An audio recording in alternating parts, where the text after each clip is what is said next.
तपाईलाई म एउटा प्रश्न गर्न चाहन्छु। तपाईलाई के लाग्छ संसारको सबैभन्दा बलवान चीज के हो? धन, सम्पत्ति, पैसा, रुपियाँ अथवा तागत अथवा तपाईको सुन्दरता अथवा समय? यदि तपाईलाई यदि मैले यो प्रश्न गरेँ भने तपाईले के एन्सर दिनुहुन्छ? तर यदि तपाईले मलाई त्यही प्रश्न गर्नुभयो भने चाहिँ म तपाईलाई भन्नेछु सबैभन्दा पावरफुल चाहिँ समय नै सबैभन्दा पावरफुल हो यो संसारमा क्या। र आज मैले एकदमै राम्रो कोटेसन गुगलमा पढेको थिएँ कि मलाई एकदम राम्रो लाग्यो कि मलाई पनि लाग्यो कि यो कोटेसन चाहिँ तपाईहरुलाई पनि शेयर गर्नु छ, किनभने एकदम राम्रो लाग्यो कि मलाई। सुन्नुहोस् ल कस्तो लाग्छ तपाईहरुलाई। When a bird is alive, it eats, and when the bird has died, ants eat it. One tree can be made into a million matchstick. One matchstick is enough to burn the millions of trees. Circumstance can change at any time, so don't devalue or hurt anyone in your life. Today you may be very powerful, but time is more powerful than you. Wow, what a powerful quotations, हैन?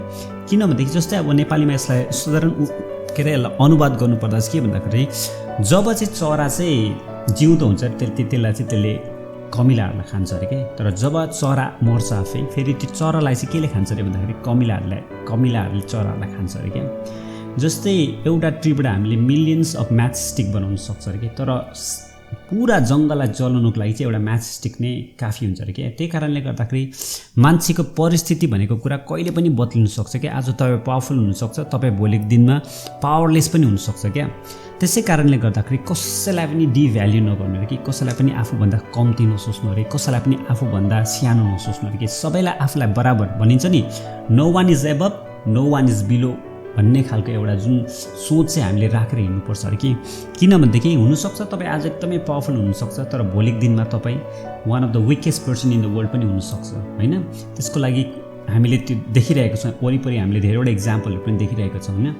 त्यसै कारणले गर्दा मलाई पनि लाग्छ क्या समय चाहिँ सबैभन्दा पावरफुल हो। र जब स्पेसली जब हाम्रो समय एकदमै राम्रो हुन्छ, एकदमै हामी गुड टाइममा हुन्छौँ, तब चाहिँ विशेष गरेर हामीले चाहिँ आफ्नो समय साथसाथै हामी वरिपरिको मान्छेहरूलाई पनि एकदम भ्याल्यु गर्न पर्ने हुन्छ क्या।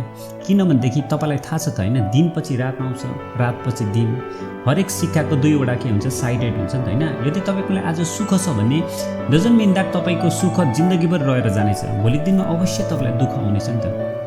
यो कुरा त हामीले कहिले पनि बिर्सिनु हुँदैन क्या।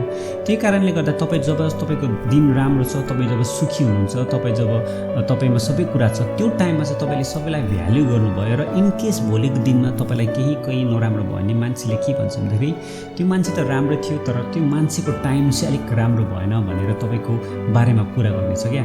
त्यसै कारणले गर्दाखेरि हामीले जहिले पनि स्पेसली जब हाम्रो समय राम्रो हुन्छ, सबैलाई आदर गर्न सिक्नुपर्ने हुन्छ, सबैको इज्जत गर्न सिक्नुपर्ने हुन्छ, सबैको कदर गर्न सिक्नुपर्ने हुन्छ।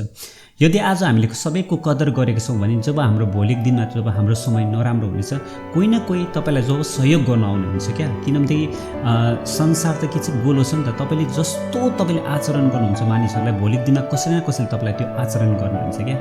त्यसै कारणले गर्दा यो कोटेसनलाई चाहिँ एकदम दिमागमा राख्नुहोस् होइन। यसलाई चाहिँ आफ्नो प्र्याक्टिकल लाइफमा पनि उतार्ने कोसिस गर्नुहोस्। मलाई लाग्छ यो कोटेसन एकदमै पावरफुल, खालि पढ्नुको लागि मात्रै नभएर प्र्याक्टिकली हाम्रो आफ्नो लाइफमा पनि हामीले यदि लिन सक्यो भने चाहिँ यसले हामीलाई धेरै सहयोग गर्छ जस्तो लाग्छ क्या।